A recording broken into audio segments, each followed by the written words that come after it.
혜진아, 너 많이 아팠지? 너 많이 힘들었지? 그런데 그거 아니?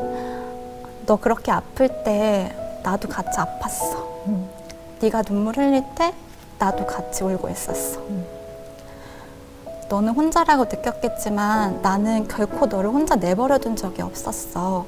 하는 그런 예수님의 음성이 들리면서 바로 어떤 따뜻한 기운이 저를 끌어안는 그런 느낌이 드는 거예요. 이 순간 깨달았어요. 이 존재는 예수님이다. 맞아요. 안녕하세요. 소중한 사람들과 다양한 빛깔의 신앙 이야기를 나누고 공감하는 시간, 김설아의 신앙공감 플러스입니다. 오늘 모실 분은요, 나는 신앙적으로 아직 젖먹이고 걸음마를 막 시작한 아기라서 자주 넘어진다고 고백하는 분입니다. 하지만 말씀 묵상을 통해서 넘어질 때마다 일으켜 세워주시는 하나님의 사랑을 깊이 배워가고 계시다고 하는데요. 이혜진 자매님을 모시겠습니다. 어서 오세요. 안녕하세요. 너무 반갑습니다. 반갑습니다. 그렇게 흔쾌히 나와주셔서 감사합니다. 자기소개 부탁드릴게요. 네. 안녕하세요. 저는 온라인에서 제품을 판매하는 일을 하고 있고요. 또 서울영어학원교회에 출석하고 있는 이혜진이라고 합니다. 반갑습니다. 근데 처음에 이제 부탁드렸을 때 많이 이제 고민을 하셨다고 했는데, 무슨 이유로 이렇게 고민을 하셨는지 잠깐 이야기해 줄 수 있을까요? 네. 처음에 신앙공감 채널 출연 관련해서 저한테 제안을 주셨을 때 너무 많이 부담되고 걱정되고 또 고민스러운 거예요. 왜냐하면 저는 아직 젖도 떼지 못한 젖먹이 단계의 신앙을 하고 있는 사람인데, 그러다 보니까 제가 누군가한테 좋은 과마력을 끼치거나 좋은 모본이 되는 사람이 결코 아니거든요. 그래서 제가 막 고민을 하니까 말씀 주시기를 기도하고 결정을 해서 알려달라고 하셨잖아요. 근데 솔직히 처음에 제가 기도도 못했어요. 왜요? 왜냐면 기도하면 하나님은 왠지 그 출연하라고 하실 것 같은 거예요. 그래서 기도도 못하고 망설이고 있다가 뭔가 제 뜻과 제 의지로 결정할 부분은 아닌 것 같아서 하나님께 기도를 드렸어요. 그랬더니 제 마음속에 이런 말씀을 주시더라고요. 혜진아, 너 신앙 잘하고 있어서 내가 너 부른 거 아니야. 너는 부족하고 불완전한 존재이기 때문에 너를 부른 거야. 너는 여전히 지금도 많이 넘어지고 잘못된 선택을 하기도 하지만 다시 일어나는 과정 속에서 나를 만난 경험을 하지 않았니? 나는 네가 넘어졌던 이야기 그리고 다시 일어나면서 나를 만났던 이야기를 다른 사람들에게 나누어주면 좋겠어. 그러고 나서 교회를 가는데 예배 시간에도 뭔가 부족함, 불완전함 이런 단어가 제 귀에 들어오고 안교 시간에 앉아 있는데도 그런 단어가 자꾸 제 마음속에 들어오는 거예요. 그리고 제가 부족해서 저를 쓰신다는데 뭐 핑계들 그럴 이유가 없더라고요. 그래서 정말 지금도 여전히 부담스럽고 많이 떨리지만 정말 순종하는 마음으로 이 자리에 나오게 되었고요. 잘 나오셨습니다. 감사합니다. 저는 이 시간 러빙 타임이라고 하는 월간지 형식의 말씀 묵상 교재를 가지고 말씀 묵상을 했었던 이야기를 나누어 보려고 합니다. 말씀 묵상을 통해서 하나님께서 어떻게 혜진 씨를 만나 주셨고 이렇게 양육하셨는지 이야기 들어보도록 하겠습니다. 말씀 묵상을 어떻게 시작하게 되셨어요? 2019년 말 정도였는데요. 그때 당시 제 삶에 뭔가 변화가 필요하다는 생각은 했지만 그렇다고 딱히 뭔가를 실천한 마음은 없었던 그런 시기였는데 당시 저희 교회 청년 회장님이 저한테 제자훈련 페스티벌이라는 게 있는데 한번 참석해보지 않겠냐고 제안을 하셨어요. 그래서 뭐 알겠다고 해서 페스티벌에 참석을 했고 거기에서 제자훈련이라는 걸 알게 됐고요. 그래서 제자훈련을 시작하게 되면서 자연스럽게 러빙타임에 대해서도 알게 되었는데 이 말씀 묵상 교재인 러빙타임이 저는 그 형식이 좀 마음에 들더라고요. 어떤 게 가장 마음에 들었냐면 말씀 묵상 범위가 짧은 게 가장 마음에 들었어요. 왜냐면 제가 한 20살 때부터 거의 15년 동안 새해가 되면 항상 새해 목표 중에 하나로 성경 통독을 설정을 했었거든요. 그런데 꾸준히 설정한 만큼 정말 꾸준히 한 번도 성공을 못했어요. 어려운 왜냐하면 아시다시피 그 성경 통독 표가 매일매일 읽어야 되는 범위가 좀 많잖아요. 맞아요. 그러다 보니까 한 번 밀리면 그걸 따라잡는 게 쉽지가 않고 또 밀린 범위 그를 건너서 다음으로 넘어가자니 뭔가가 찝찝하고 네. 뭔가 좀 자존심도 상하는 것 같고 네. 그래서 밀린 범위를 붙잡고 계속 읽으려고 하는데 이게 잘 안 되더라고요. 그래서 중간에 이제 포기를 했던 적이 많은데 러빙타임 같은 경우는 범위가 아무리 길어도 성경 한 장을 넘어가지 않으니까 이건 내가 좀 꾸준히 할 수 있겠다 네, 이런 생각이 들었었고요. 그리고 또 제가 성경 통독에 꾸준히 실패했던 또 다른 이유 중에 하나가 바로 잠이었습니다. 네, 잠 많을 때죠. 네. 제가 아침잠이 진짜 많은 편인데 네. 아침에 어떻게든 일어는 나겠는데 일어나서 말씀만 펴면 너무 졸리고 잠이 쏟아지는 거예요. 그래서 네. 몇 년 전에 한 번은 그 날짜를 착각해서 전날 읽었던 말씀 묵상 범위랑 똑같은 범위를 한 번 더 읽은 적이 있어요. 그런데 저는 그날의 말씀 묵상 범위를 다 읽을 때까지 제가 전날 읽었던 범위인지 전혀 몰랐어요. 그만큼 되게 새로웠거든요. 말씀은 항상 새로워요. 네. 그러니까 정말 생각 없이 글자만 읽었다는 거죠. 그러다 보니까 말씀을 읽어도 제 삶에 변화도 없고 깨닫는 것도 없고 재미도 없으니까 그래서 계속 중단을 했었던 것 같아요. 그런데 러빙타임 같은 경우는 말씀 묵상을 하는 형식 자체가 좀 다르더라고요. 정해진 말씀 묵상 범위를 이렇게 먼저 읽고 요약을 해보고 또 그 안에서 구조를 나누어 보고 그리고 읽으면서 제가 궁금했던 부분이나 좀 더 깊게 연구하고 싶은 부분은 성경 주석이나 관련된 예언해진 말씀을 찾아보면서 공부를 하게 되다 보니까 좀 이렇게 재미있었어요. 그리고 무엇보다 절대 졸 수가 없더라고요. 그리고 가장 좋았던 건 적용 부분에 뭔가 뜬구름 잡는 그런 목표를 적는 게 아니라 오늘 당장 지금 내가 실천할 수 있는 걸 적게 되다 보니까 그거를 실천하려고 노력하는 과정 속에서 제가 좀 더 발전되고 있는 것 같고 하나님이랑 좀 더 가까워지는 느낌도 들고 내 삶도 좀 더 풍성해지는 것 같다는 그런 생각이 들어서 그래서 꾸준히 말씀을 볼 수 있었던 것 같습니다. 혜진 씨가 오늘 이렇게 말씀 묵상 그동안 했던 거 러빙타임 책을 가져오셨는데 이 중에서 이제 적용 부분이 참 좋았다고 하셔서 그 부분들을 제가 하나 읽어보도록 할게요. 이거 혜진 씨가 하셨던 적용. 고통과 위험과 시련들은 앞으로도 살면서 계속 만나게 될 것이다. 그럴 때마다 하늘을 올려다보면서 하늘의 구름 뒤에 존재하고 있는 무지개를 떠올리며 하나님의 약속과 사랑을 기억하겠다. 에녹도 예수님도 침례 요한도 바쁜 일상 속에서도 일부러 시간을 구별하여 한적한 곳에서 하나님과 시간을 보냈고 하나님과 교제를 통해 지혜와 능력을 얻었다는 말씀을 읽고 우리도 매주 수요일에 한적한 곳, 천연계를 볼 수 있는 곳을 찾아가기로 했다. 오늘이 그 첫날인데 천연계를 통해 말씀하시는 하나님의 사랑을 더 많이 느끼고 하나님께 감사하며 대화도 많이 하는 그런 시간을 주기적으로 갖도록 하겠다. 이렇게 적용을 하셨네요. 네. 남편분하고 이렇게 천연계로 나가신 거예요, 같이? 네, 첫날은 남편이랑 수목원에 가서 네, 맑은 공기도 마시고 대화도 많이 했고요. 그 이후로도 일주일에 한 번씩 나가려고 계속 하고 있어요. 그러시군요. 그런데 이렇게 좋은 말씀 묵상이지만 또 하면서 좀 어려움들이 있으셨다고요. 네. 제가 한 정말 15년 만에 꾸준히 말씀을 읽다 보니까 사단이 저를 가만히 두질 않더라고요. 처음에는 말씀 속에서 깨닫고 그거를 실천하는 게 너무 좋고 행복했는데 말씀을 읽다 보니까 제 양심이 점점 좀 예민해지면서 자꾸 양심의 가책과 죄책감을 느끼게 되더라고요.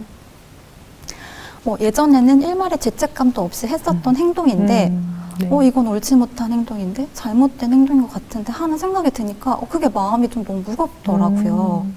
왜 몰랐을 때가 더 마음 편하다 하잖아요. 그렇죠. 맞아요. 제가 말씀도 안 읽고 그냥 제 마음대로 막 마음 편하게 살았던 때가 더 마음도 편하고 행복했던 것 같고 그리고 하나님의 자녀로 사는 거 너무 어려운 일인 것 같은데? 좁은 문, 좁은 길 나 그냥 다 때려치고 그냥 넓은 문, 넓은 문에서 편하게 행복하게 살고 싶다. 막 이런 생각이 드는 거예요. 그러다 보니까 성경을 펴는 것 자체가 좀 부담으로 느껴지더라고요. 네. 말씀을 펴면 또 제 죄를 지적당할 것 같아서요. 그래서 특별히 영적으로 좀 부담을 느꼈던 말씀이 있으신 거예요? 네. 어떤 말씀일까요? 올해 5월이 저에게는 특별히 영적으로 부담을 좀 많이 느끼게 됐던 그런 시기인데요. 그때 당시에 사도행전을 묵상하면서 사도행적을 같이 읽고 있었어요. 네. 특히 사도행전 24장에 성령의 음성, 양심의 소리에 따라서 살려고 노력하는 바울의 모습과 그리고 성령의 음성을 듣고 회개한 간수, 그렇지만 그들과는 대조적으로 끝까지 성령의 음성을 거절하고 하늘의 빛을 거절한 벨릭스가 맞이한 되게 비참한 최후의 모습이 저한테 뭔가 성령님이 말씀을 하시는 것 같은 거예요. 특정한 말씀을 좀 말씀드리자면 사도행전 24장 16절에 이것을 인하여 나도 하나님과 사람을 대하여 항상 양심의 거리낌이 없기를 힘쓰노라. 그리고 사도행적 427페이지에 바울이 의와 절제와 장차 오는 심판에 관하여 그와 함께 논의하였을 때 한 줄기 하늘의 빛이 벨릭스에게 비치도록 허락되었다. 그것은 그의 죄악을 깨닫고 죄를 버릴 수 있게 하늘이 보낸 기회였다. 그러나 벨릭스는 하늘의 사자에게 시방은 가라, 내가 틈이 있으면 너를 부르리라고 말하였다. 그는 그에게 제공된 최후의 은혜를 멸시하였다. 그는 하나님께로부터 오는 다른 부르심을 결코 받을 수 없을 것이었다. 라는 말씀을 읽는데 말씀 속에서 양심, 즉 성령의 음성, 최후의 은혜, 하늘의 한 줄기 빛, 심판 이런 단어들이 자꾸 제 마음에 들어오면서 마음이 너무 괴로운 거예요. 예, 그때 어떤 일이 있었냐면 아까 그 소개할 때 말씀드렸던 것처럼 저는 온라인에서 제품을 판매하는 일을 하는 온라인 셀러이고요. 트래픽이라는 프로그램이 있어요. 그게 뭔가요? 그게 어떤 거냐면 고객들이 제 스토어에 관심이 많은 것처럼 인위적으로 신호를 만들어주는 프로그램인데요. 그 프로그램을 쓰게 되면 네이버 쇼핑 탭 상단에 저희 제품과 저희 스토어가 위치를 하게 돼요. 네, 그러면 이제 실제 고객들이 저희 제품이 인기가 많은 제품인 줄 알고 저희 스토어에 들어와서 저희 제품을 구매를 하게 되니까 이제 매출 상승 효과를 가지고 오는 그런 프로그램입니다. 그래서 부정직한 방법이긴 하지만 작년 한 말 정도부터 제가 트래픽 업체에 돈을 주고 이 트래픽을 계속 사용해 왔었어요. 그리고 솔직히 말하면 그때 당시에는 뭐 일말의 양심의 가책도 없었어요. 왜냐면 저만 이거 사용하는 거 아니고 다른 셀러들, 다른 오픈마켓에서도 이거 다 사용하는데 다 사용하는 많이들 사용하세요. 네, 하는데 저만 안 하면 저만 손해잖아요. 저는 매출 떨어지는 거고. 그래서 물론 이게 부정한 방법이긴 하지만 질 수 없다. 나도 남들 다 하니까 나도 당연히 해야지 하면서 프로그램을 사용하고 있었는데 아니 자꾸 막 이런 양심, 심판, 막 최후의 은혜 이런 단어가 제 마음에 들어오니까 그게 너무 괴롭고 또 성령 하나님께서 저한테 이 방법은 옳지 못한 방법이니까 트래픽 작업은 중단하는 게 좋겠다고 말씀을 하시는 것 같은 거예요. 마음이 너무 괴로웠어요. 왜냐하면 이 시기가 어떤 시기였었냐면 저희 부부가 그 경제적으로도 고민이 되게 많았던 시기였어요. 왜냐하면 저희가 투자했던 투자처에서 좀 손해를 크게 봐서 잠을 며칠 설쳤었고 그리고 시험관 시술을 앞두고 있어서 병원비가 많이 지출될 예정이었었고요. 저의 사업 매출은 조금씩 떨어지고 있어서 여러 가지로 고민이 그러셨겠네 진짜. 많았었던 시기였는데 하필 이런 시기에 그때 말씀하신 하필이면 이런 고민 많은 시기에 자꾸 말씀하시는 거예요. 좀 나중에 하시던가. 아이고. 그래서 고민이 정말 많이 됐어요. 그랬던 시기에 제가 어떤 노래를 하나 만나게 됐는데 네. 그 노래가 제 마음을 너무나 잘 대변을 해주더라고요. 어떤 노래인가요? 네, 어떤 노래냐면 히즈윌의 부메랑이라는 노래인데요. 제가 가사를 잠깐 불러주시면 안 될까요? 앞부분만? 제가 노래를 정말 못하는데 한번 해보겠습니다. 네네네네. 정직한 사람들 손해볼 때마다 착하게 사는 건 바보 같아 보여. 그러나 주님은 모두 알고 계셔. 마치 부메랑처럼 다 갚아주시네. 이런 노래인데요. 네. 뒤에 가사가 또 어떤 게 있냐면 그대의 지친 어깨 위로 다시 돌아온다네. 다시 돌아온다네. 그대의 흘린 땀과 눈물 부메랑이 되어 다시 돌아온다네. 믿음의 걸음은 용기가 필요해. 무모한 것 같고 바보 같아 보여. 그러나 주님은 모두 알고 계셔. 마치 부메랑처럼 다 갚아주시네.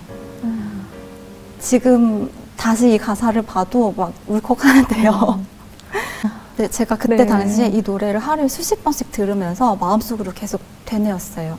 예수님은 다 알고 계셔. 예수님이 다 갚아주실 거야. 맞아요. 부메랑에 대해서 다시 돌아올 거야. 막 하면서 이 가사를 계속 이렇게 묵상을 하다가 이제 결국에는 트래픽 작업을 중단해야겠다고 결심을 했습니다.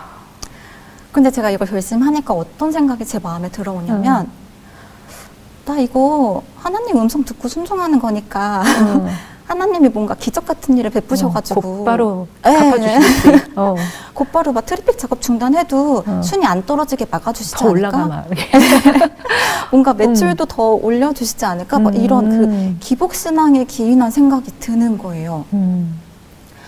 그래서 그런 생각을 하면서 솔직히 트래픽 작업을 드디어 중단을 했습니다. 어떻게 됐을까요? 해주셔야 되는데 해주셔야만 하는데 예상했던 대로 아무 일도 일어나지 않았습니다. 네. 순위는 점점 떨어졌고요. 매출도 그거랑 같이 떨어지기 시작했어요. 네, 뭐 예상은 했지만 막상 현실로 다가오니까 막 사단이 저한테 이런 생각을 넣어주더라고요. 야, 거 봐라. 네 좁은 길 간다고 막 그렇게 고군분투해봤자 앞으로도 손해볼 일 천지야. 뭐하러 정직하게 살려고 그렇게 애쓰냐. 그거 누가 알아준다고. 막 이런 생각을 넣어주는 거예요. 근데 제가 예수님한테 약속한 게 있잖아요. 나 트래픽 안 하겠다고. 그래서 계속 기도했어요. 부메랑 가서 생각하면서 예수님 이거 다 갚아주세요. 예수님 다 돌려주세요. 하면서 트래픽에 대한 미련이랑 집착을 정말 계속 버리게 해달라고 기도를 했고 그 미련과 집착을 진짜 버릴 수 있게 됐어요. 근데 그로부터 한 달이 지난 시점에 한 6월 정도쯤에 어떤 일이 생겼냐면 네이버가 로직을 바꾼 거예요. 그래서 트래픽 작업만으로 순위를 상위에서 유지하던 업체들의 순위는 점점 떨어졌고요. 네, 저희 스토어는 트래픽 작업을 하지 않았는데도 순위가 점점 올라가는 효과를 가져오게 되었고 더불어서 바뀐 로직이 저희 스토어에 유리하게 작용을 해서 트래픽 작업을 하기 전보다 더 매출이 올라오는 거예요. 와, 갚아주셨네요. 네. 그래서 정말 당장은 하나님 음성에 순종하는 게 손해보는 것 같고 진짜 바보 같아 보였거든요. 그런데 하나님은 제가 정말 생각하지도 못한 방법으로 더 크게 축복을 해주시더라고요. 아멘. 그리고 제가 뭐 예시로 한 가지만 말씀드렸지만 이거 외에도 하나님께서는 제가 자아를 굴복하고 내려놓는 연습, 순종하는 연습을 정말 많이 시켜주셨고 그렇게 하나님 음성에 순종했을 때 세상은 절대로 결코 줄 수 없는 그런 평안을 선물로 주셨어요. 맞아요. 정말 하나님께서는 우리에게 후에 하늘에서 상급을 주신다고 약속을 하셨지만 이 세상에서도 정말 우리에게 그것이 유익이라면 언제든지 주고 싶어 하시는 하나님이시라는 거, 줄 능력이 있으신 하나님이라는 것을 정말 간증을 통해서 알 수 있었습니다.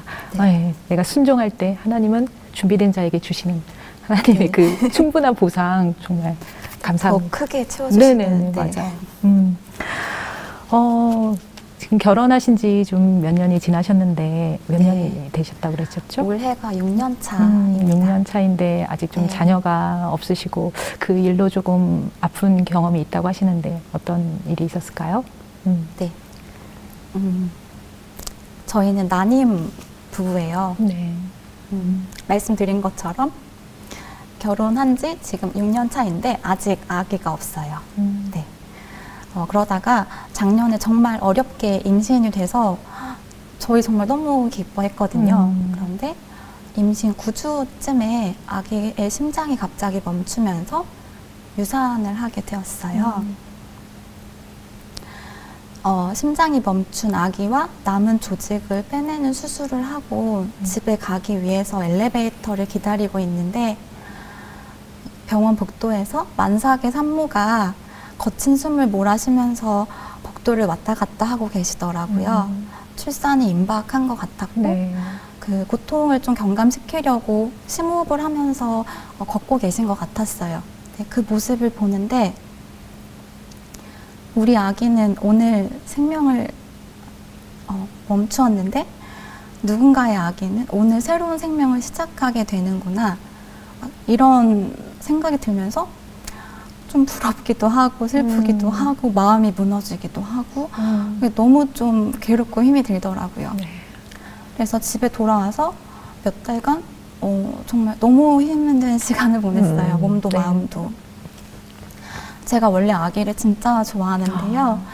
아기들을 보면 마음이 좀 불편한 거예요. 그래서 아기들 있는 자리를 좀 피하게 되고 어떨 때는 지나가는 유모차만 봐도 눈물이 나고 그리고 만삭의 산모를 지나가다 보게 되면 뭐 부러움인지 질투인지 알 수 없는 그런 감정들이 제 안에 막 올라와서 감정이 막 요동치게 되니까 그게 너무 또 힘이 들더라고요. 그런데 시간이 약이라고 시간이 지나고 몇 달 지나니까 이런 감정도 조금 괜찮아지고 마음이 좀 괜찮아졌어요. 근데 문제는 그로부터 1년이 다 되도록 아기가 다시 생기지 않더라고요. 그래서 남편이랑 기도도 많이 하고 고민도 많이 하다가 시험관 시술을 받기로 좀 어렵게 결정을 했어요.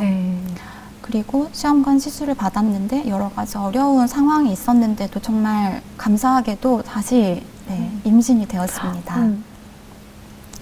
그리고 두 번째 임신이 됐던 그 아기의 출산 예정일이 작년에 유산했던 아기의 예정일이랑 비슷한 거예요. 그래서 저희 부부는 너무 기뻤고 그리고 하나님께서 우리의 기도를 들으셨고 우리의 슬픔을 다 알고 계시구나, 그래서 다시 아기를 보내주셨구나 하고 정말 기쁜 마음으로 아기를 기다리고 있었는데 그 아기도 유산이 됐어요.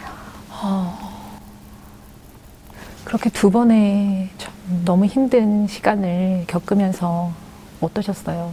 정말 너무너무 마음에 힘드셨을 것 같은데. 네. 두 번째 유산은 몸보다도 마음이 너무 많이 힘들더라고요. 그리고 솔직히 하나님이 너무 원망스러웠어요.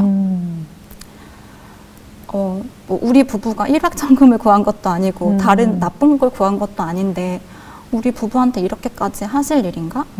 우리 부부가 뭘 그렇게 잘못했다고 이렇게 두 번씩이나 줬다가 뺏으실 수가 있나? 정말 사랑의 하나님 맞으신가?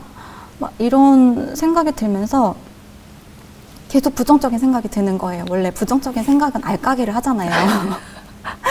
걱정이 걱정을 낳고 그런 맞아요. 부정적인 감정이 또 다른 부정적인 감정을 낳고 원망도 나오고. 네.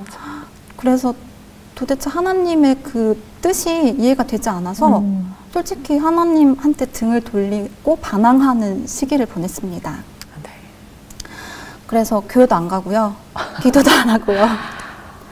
그런데 또 아이러니하게도 말씀은 계속 읽었어요. 이유는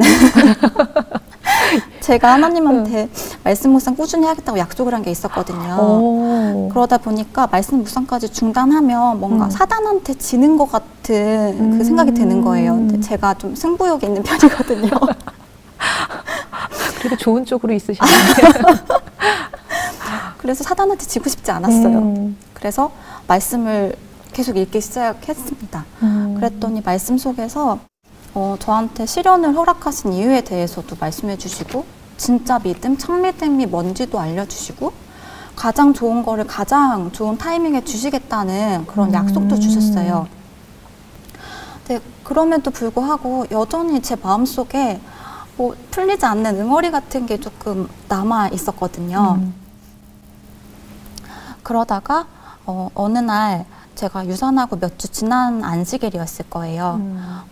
오후에 그날도 교회를 가지 않았고 집에 이렇게 있었는데 오후에 갑자기 누군가의 고난 간증 영상을 보면 간증 이야기를 들으면 제가 위로를 받을 수 있을 것 같다는 생각이 들더라고요. 네. 그래서 무작정 유튜브에 고난 간증이라는 키워드로 검색을 해서 간증을 보고 있었어요. 사실 그 간증의 내용은 기억은 나지 않는데 제 영상을 보고 있을 때 갑자기 제 마음속에 이런 음성이 들리는 거예요. 혜진아, 너 많이 아팠지? 너 많이 힘들었지? 그런데 그거 아니?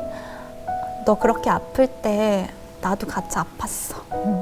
네가 눈물 흘릴 때 나도 같이 울고 있었어.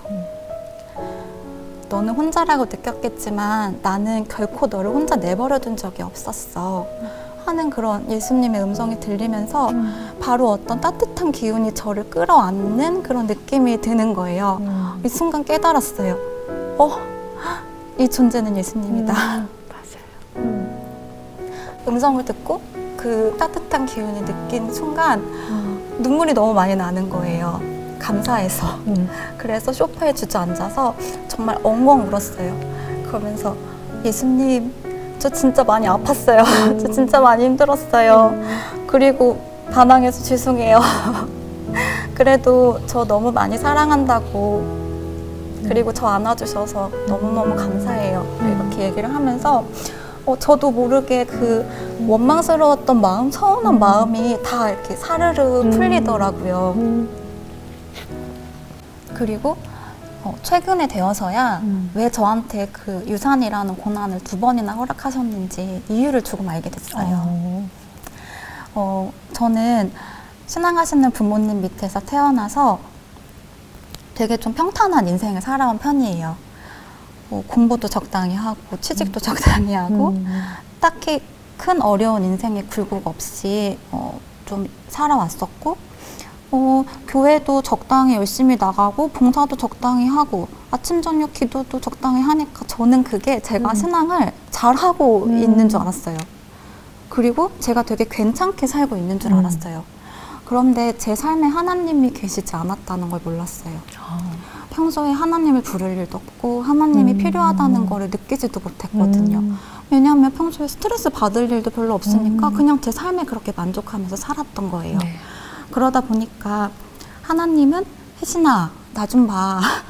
나 좀 의지해. 나한테 너 맡겨도 괜찮아 말씀하시는데 제가 그걸 도통 못 알아들으니까 이런 시련이라는 고난을 통해서 제가 하나님을 다시 바라볼 수 있는 기회를 허락하신 것 같아요. 아멘. 네. 맞습니다. 그리고 또 시련이 오고 나서야 십자가의 의미에 대해서 조금 알게 되었는데요. 예수님 원래 하늘 왕자셨잖아요. 엄청 귀한 분이신데 우리 너무 사랑하셔서 죄도 없으신 분이 엄청나게 비천한 신분으로 이 땅에 오셨더라고요. 그리고 죄도 없으신 분이 온갖 모욕과 고난과 수모를 다 겪으시고 결국엔 십자가에서 목숨까지 내어주셨어요. 근데 날 너무 사랑해서 이렇게 목숨까지 내어주신 분이 나한테 해가 되는 거, 안 좋은 거를 주실 리가 없는 거예요. 그쵸. 맞아요. 네. 그리고 저는 너무 시야가 좁아서 당장 눈앞에 있는 것밖에 보지 못하기 때문에 내 생각, 내 계획이 가장 베스트라고 생각하지만 온 우주 만물을 창조하신 하나님은 훨씬 더 넓은 시야를 가지고 계시고 하나님이야말로 나한테 가장 좋은 게 뭔지를 알고 계신 분이라는 사실을 알게 됐어요. 아멘. 그리고 그 길로 저를 인도하길 원하신다는 것도 알게 되었는데요. 이 진리를 깨닫고 나니까 마음이 진짜 너무 편안한 거예요. 그리고 혹시라도 나중에라도 내 계획과 하나님의 계획이 달라도 이제는 더 이상 원망하지 않을 수 있겠다. 등 돌리지 않을 수 있겠다. 왜냐하면 저한테 가장 좋은 게 뭔지 아시는 분이시니까요. 아멘. 네, 이런 생각을 할 수 있게 되었습니다. 아, 너무 많이 성장하셨는데요. 조금 성장했습니다. 이렇게 하나님의 음성을 듣고 하나님의 깨달음을 깨달았는데 네. 또 넘어지는 경험이 있었다면서요. 네. 제가 예수님 따뜻한 음성 듣고 저 사랑하신다고 말씀하시는 거 깨닫고 마음 너무 행복했잖아요. 근데 그렇게 행복한 지 1시간도 안 돼서 제가 뭘 했는지 아세요? 찬양을 하셨어요? 밤을 새서 드라마를 봤어요. 제 마음이 평안해지니까 사단이 저한테 또 이런 생각을 넣어주더라고요. 야, 너 마음 평안하지? 그 평안한 마음으로 드라마 한 편 보는 거 어때? 마음 평안한 상태에서 보면 더 꿀잼일걸? 뭐 이런 생각을 넣어주는 거예요. 그 틈을 참. 네. 오. 제가 또 거기 넘어갔죠. 그래서 또 좀 죄송한 마음은 드는 거예요. 그래가지고 예수님이 저 사랑하시는 것도 깨달았고요. 저 마음도 진짜 행복하고요. 예수님한테 뭐 속상하고 서운하고 원망스럽고 그런 것이 하나도 없어요. 근데 그거랑은 진짜 완전 별개로 드라마가 너무 보고 싶어요. 그러니까 저 딱 한 편만 볼게요. 이렇게. 뭐 한 편이야. 네, 뭐 사실 통보죠. 아, 그러네요. 네, 예수님한테 통보를 하고 드라마를 보기 시작했어요. 근데 드라마 좋아하시는 분들은 아마 공감하실 거예요. 한 편에서 멈출 수 없다는 걸. 네. 그렇게 한 편이 2편 되고 2편이 3편 되고 쭉 보는데 종주를 하는 거죠. 네. 갑자기 이렇게 밝아지는 거예요, 주변이. 그래서 뭐지 하고 이렇게 밖을 봤는데 해가 뜨더라고요. 그래서 그 뜨는 해를 보는데 자괴감이 너무 많이 몰려오는 거예요. 그러면서 또 사단이 저한테 어떤 생각을 넣어주냐면, 야, 거 봐라. 너 예수님 사랑 감사하다고, 뭐 너무 고맙다고, 질질 짜고 울 때는 언제고, 1시간도 안 돼서 바로 넘어졌잖아. 하면서 네가 좁은 길 가려고 아무리 노력해봤자, 말씀 기도 아무리 열심히 해봤자 너 어차피 제자리야. 다람쥐 쳇바퀴야. 그러니까 그냥 좁은 길 포기하고 넓은 길에서 마음 편하게 살아. 뭘 그렇게 고군분투하냐? 막 이런 생각을 넣어주는 거예요. 막 죄책감, 자괴감, 진짜 사단의 말이 진짠가? 막 이런 생각이 들어오면서 막 좀 흔들리더라고요. 그리고 마음이 좀 너무 괴로워서 저희 교회 청년 목사님 그리고 새로 나온 쉼터 원장님께 상담을 요청드렸어요. 이 부분에 대해서. 네. 그랬더니 이런 말씀을 해주시더라고요. 아기가 태어나서 성인으로 온전히 성장하기까지의 되게 많은 단계들이 있잖아요.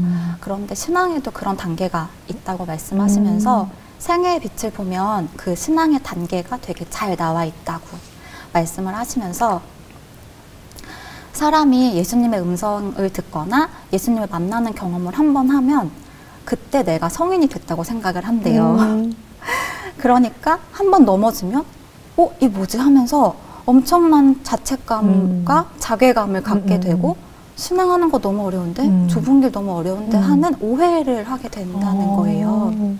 네, 그런데 생애의 빛을 반복해서 읽게 되면 지금 내가 어떤 단계의 신앙을 하고 있는지를 인지할 수 있게 되기 때문에 넘어졌더라도 실망하는 대신에 나 또 넘어졌구나. 다시 일어나서 하나님 불러야지 하는 생각을 할 수 있게 되고 또 젖먹이 단계 아기가 걸음마를 배우고 자연스럽게 걷고 뛰게 되기까지의 수많은 연습과 시행착오를 하잖아요. 수많이 넘어지죠. 네. 맞아요. 신앙의 단계도 영적인 성장도 그거랑 비슷하다는 말씀을 해주셨어요.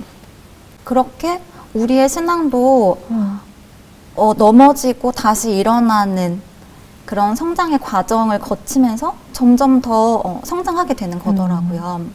그래서 우리의 눈으로 볼 때는 내가 제자리에 멈춰 있는 것 같아도 결코 제자리에 멈춰 있는 게 아니라 조금씩 성장하고 있다라는 거를 알게 되었어요. 이거를 배우고 나니까 사단이 저한테 생각을 넣어줘도 이제는 흔들리지 않을 수. 네. 사단이 음성인 걸 아는 거죠. 네네네. 죄책감과 자괴감을 갖는 대신에 더 금방 빨리 일어날 수 있게 되었어요.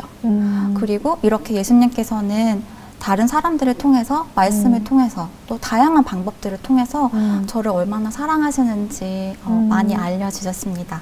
그리고 또 사단이 주는 오해도 많이 풀어주셨어요.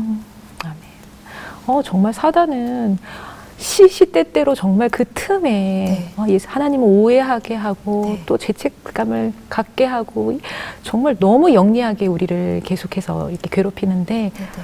그렇지만 우리 능력의 하나님은 언제나 승리하시는 네. 하나님이시니까 정말 예수님을 부르기만 하면 우리는 네. 언제나 승리할 수 있다는 거 네. 정말 몸소 체험하신 이야기 네. 감사합니다. 바로 다시 일어날 수 있습니다. 맞아요. 부르기만 하면. 아멘. 말씀 묵상을 통해서 좀 삶에 어떤 변화가 있었을까요? 네. 제가 말씀 묵상을 3년째 하고 있는데요. 솔직히 말씀드리면 말씀 묵상을 꾸준히 한다고 해서 제 삶이 드라마틱하게 바뀌진 않았어요. 아까 말씀드렸던 것처럼 예수님 사랑 듬뿍 받고 너무 기뻐서 감동받았다가 그런 지 1시간도 안 돼서 바로 다시 넘어지기도 하고요. 아침에 말씀 묵상하고 결심했는데 몇 시간도 안 돼서 동생이랑 크게 다투기도 했습니다. 그리고 특히 무엇보다 제가 너무나 끊고 싶었던 유튜브 중독, 드라마 중독, 영상 중독의 문제는 와, 저를 정말 몇 년 동안 따라다니면서 계속 시험에 빠지게 만들었었어요. 그렇지만 제가 이 넘어지고 일어나는 과정에서 배우게 된 건 분명한 사실은 넘어졌더라도 다시 일어나서 하나님을 찾게 되면 하나님은 언제나 다시 저를 일으켜 주신다는 아멘. 거. 네. 아멘. 그리고 이게 사단의 음성인지 하나님이 주시는 생각인지를 구별할 수 있게 됐다는 거. 너무 큰 것 같아요, 그거는 진짜. 네. 네. 그리고 유혹과 시련이 오더라도 아, 나 빨리 하나님 불러야지. 나 빨리 하나님 찾아야지 하는 생각을 더 빨리 인지하게 되는 것 같아요. 그래서 정말로 말씀과 기도 외에는 우리 대적 원수 마귀를 대적할 수 있는 그 어떤 다른 방법이 없다라는 거를 계속 좀 깨닫게 되는 것 같습니다. 맞습니다. 혜진 씨에게 하나님은 어떤 분이실까요? 하나님은요.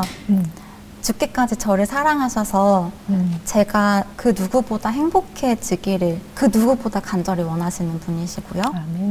그리고 제가 기쁠 때 저보다 더 많이 기뻐해 주시고 제가 슬퍼 울고 있을 때 저보다 더 많이 슬퍼하시는 분이시고요. 저에게 가장 좋은 걸 가장 좋은 타이밍에 주시기를 원하시는 분이시고 그리고 가장 좋은 건 지금 하늘에 멋진 성을 지어 놓으시고 저랑 같이 영원히 살기를 기다리고 계신 엄청 멋진 분이세요. 맞아요. 아멘입니다. 그럼 혜진 씨는 그런 하나님 앞에 어떤 딸이고 싶으세요? 네. 이 율법책을 내 입에서 떠나지 말게 하며 주야로 그것을 묵상하여 그 안에 기록된 대로 다 지켜 행하라. 그리하면 내 길이 평탄하게 될 것이며 내가 형통하리라. 여호수아 1장 8절 말씀. 아멘. 이 말씀 매일매일 실천하면서 사는 딸이 되고 싶어요. 그리고 꾸준히 말씀 묵상하고 하나님 불러서 매일 말씀 읽고 기도하면서 승리하는 삶을 살고 싶고요. 그리고 저는 아마도 또 넘어질 거예요. 그렇죠, 아직. 네, 넘어지더라도 다시 바로 일어나서 하나님 부르는 그런 오뚜기 같은 딸이 되고 싶습니다. 아멘. 하나님이 얼마나 예쁘실까요?